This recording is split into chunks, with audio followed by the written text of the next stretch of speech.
Votre invité aujourd'hui, Béatrice Rulle, Alexandre de Juniac, directeur général de IATA, l'Association internationale du transport aérien. Bonjour Alexandre de Juniac.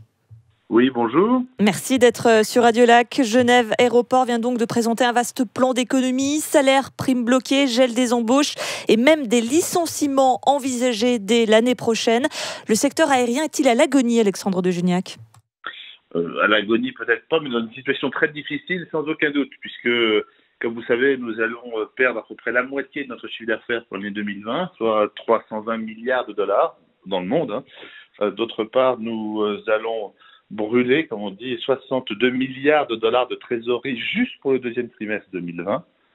Et le nombre d'emplois qui dépendent directement ou indirectement de nous et qui sont menacés par la crise du Covid sur notre industrie, c'est 25 millions dans le monde. Donc ça vous situe l'ampleur des difficultés dans lesquelles nous débattons.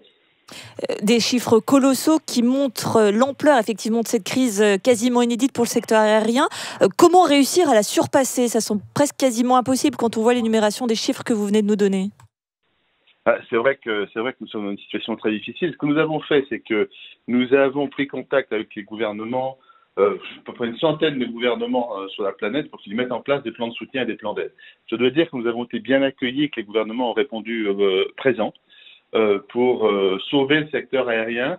D'abord parce qu'on est important pour le développement économique. Sans secteur aérien, il n'y a pas de connectivité. Alors c'est parce qu'on voit pour la Suisse. Si la Suisse n'était pas connectée, sa puissante industrie pourrait difficilement exporter et avoir son rayonnement mondial.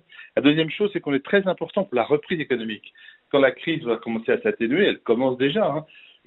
Pour que la reprise soit suffisamment rapide et puissante, il faut qu'il y ait un secteur aérien capable de l'accompagner, capable de transporter les hommes d'affaires, les touristes, les gens qui veulent assister à des événements. Voilà. Donc c'est fondamental qu'on soit là pour accompagner. Et les gouvernements l'ont bien compris. Et donc ils ont mis en place des plans de soutien partout dans le monde, en Asie, en Amérique, en Europe. Vous avez annoncé que le prix des billets, suite à cette crise, pourrait augmenter de 50% d'ici la fin de l'année par rapport aux moyennes de l'année dernière. On va le dire clairement, c'est la fin de l'aviation à bas prix. On revient quasiment à ce qu'on connaissait dans les années 70 où prendre l'avion était un luxe. Nous nous battons pour éviter de revenir à cette période où l'aviation était une industrie privilégiée. Et puisque je crois qu'une des grandes conquêtes de cette industrie, c'est de s'être ouverte au plus grand nombre. On a transporté juste un peu plus de 4 milliards de passagers l'année dernière. Et je pense que c'est un progrès formidable que de faire partager la liberté d'aller et venir au plus grand nombre de gens, indépendamment de leur pouvoir d'achat. Donc ça, on va se battre pour ça.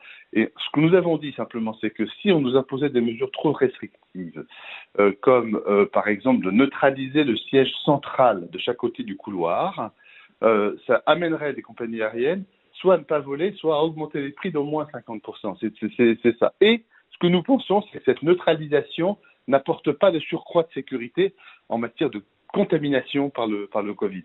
On a un certain nombre de mesures qui peuvent limiter le risque au strict minimum et donc éviter tout risque de contamination à bord. Quelles mesures ? Sans avoir à neutraliser le siège. Quelles mesures vous envisagez ? Alors, on est en pleine discussion avec les gouvernements dans le cadre des organisations internationales, l'aviation civile internationale, l'OMS, pour mettre en place un protocole de contrôle et de test des passagers. Alors, je vous donne quelques lignes directrices parce que les choses ne sont pas fixées pour l'instant, elles sont encore en discussion.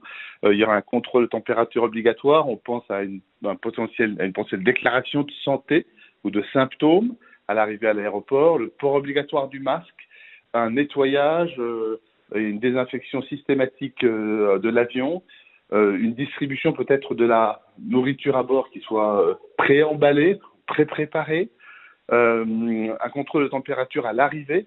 Et donc, en additionnant ces mesures de contrôle et de vérification, on pense on est même sûr d'ailleurs qu'on peut éviter de neutraliser des sièges, ce qui nous empêcherait de voler à des conditions normales.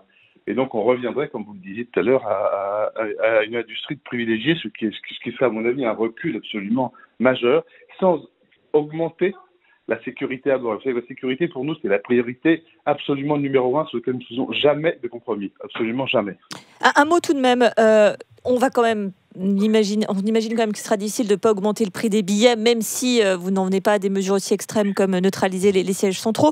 Mais il y aura probablement une augmentation. Tout à l'heure, vous évoquiez l'aide des gouvernements. Cette aide va essentiellement aux anciennes compagnies nationales comme Suisse en Suisse, Lufthansa en Allemagne ou Air France en France.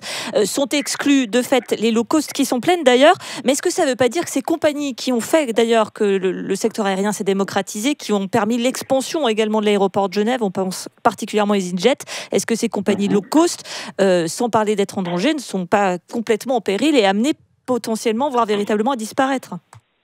Alors, en réalité, les plans de soutien qui ont été annoncés par le gouvernement ne s'adressent pas uniquement aux compagnies historiques ou aux compagnies nationales. Donc, il y a des low cost, notamment celles que vous avez mentionnées, qui a bénéficié d'un prêt, par exemple, par le gouvernement britannique.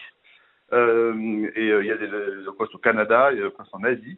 Et Ryanair s'est beaucoup plaint de ne rien toucher pour sa part. Oui, ils ont demandé à ne pas le faire d'ailleurs aussi. Hein. Ils sont plutôt plaints du fait que d'autres touchaient des aides. Donc, il y a des low cost qui en ont bénéficié. Ça, c'est la première chose. La deuxième chose, c'est que dans un certain nombre de pays, notamment en Europe, les low cost sont une situation financière qui était plutôt solide, voire même parfois plus solide que leurs homologues des compagnies historiques. Donc, avec un peu moindre besoin de soutien. Et donc, c'est ce qui explique qu'on a l'impression que tout a été dirigé vers une seule catégorie de compagnie, ce qui n'est pas tout à fait le cas. Hein. Voilà. Merci beaucoup Alexandre Dujeniac. Je rappelle que vous êtes le directeur général de l'IATA, l'Association internationale du transport aérien. Et on a bien compris que les prochains mois et les prochaines années vont être cruciales pour l'avenir de ce secteur aérien. Merci à vous et très belle journée. Merci beaucoup.